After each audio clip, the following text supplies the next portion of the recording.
Бесінші бөлім. Алғашқы мұсылмандар және олардың басынан кешкендері.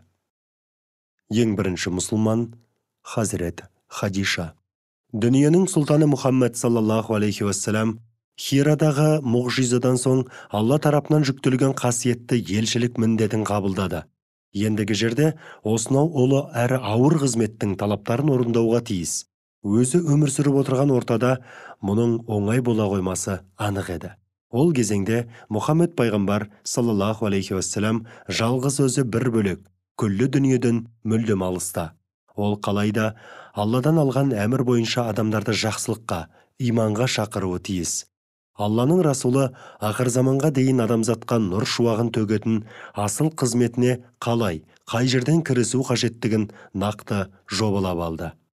Маңызды мәселені ең алдымен жан-жара Әзіреті Хадишаға ашып сырласты.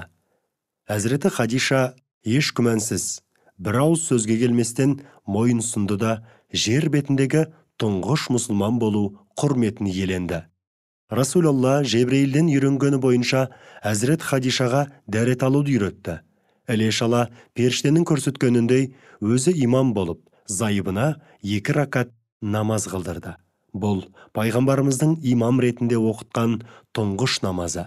Ол дүйсенбінің кешіне сәйкес келген.